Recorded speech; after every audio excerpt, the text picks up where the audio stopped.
In part 1, we saw the miraculous birth of Moses, rescued from the Nile and raised in Pharaoh's palace. But Moses' life was never meant to stay in comfort. In this episode, everything changes. This is the story of how a prince of Egypt became a fugitive in the wilderness and how God was shaping a deliverer through it all. As Moses grew up, he was surrounded by Egyptian wealth, education, and power. But he never forgot who he truly was, a Hebrew, born of a people who were now suffering under slavery. One day, Moses went out to observe his people and saw an Egyptian beating a Hebrew slave. Something inside him snapped. A deep sense of justice rose up. Moses looked around to make sure no one was watching, and then he struck the Egyptian down, killing him, and hid the body in the sand. He thought no one saw, but he was wrong. The next day, Moses saw two Hebrews fighting. He tried to stop them, saying, "Why are you hitting your fellow Hebrew?" But one of the men replied, "Who made you ruler and judge over us? Are you going to kill me like you did the Egyptian?" In that moment, Moses realized his secret was out. Pharaoh heard of it and tried to kill Moses. So Moses fled Egypt, leaving behind his royal life, his family, his identity, everything. He became a fugitive, running to the land of Midian, a dry wilderness far from Pharaoh's reach. Tired and thirsty, Moses stopped by a well in Midian. There he saw 7 women, daughters of a priest named Reuel, also called Jethro, being harassed by local shepherds.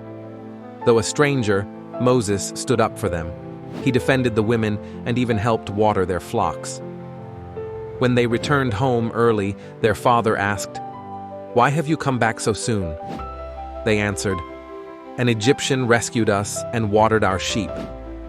Jethro sent for Moses and welcomed him into his home. In time, Moses married Zipporah, one of Jethro's daughters.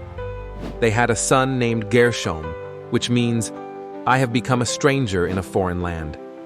Moses, once a prince in the world's greatest empire, was now a humble shepherd in the desert. Back in Egypt, the Israelites continued to groan under slavery.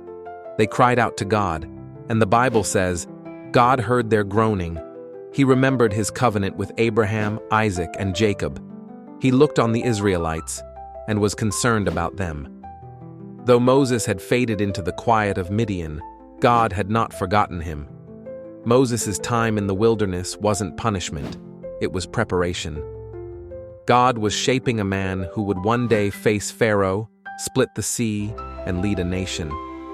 Sometimes, the most painful detours in life are the very places God prepares us for our calling. Moses ran in fear, but he would return in power. He lost everything, only to gain something eternal. He was rejected, only to be chosen by God.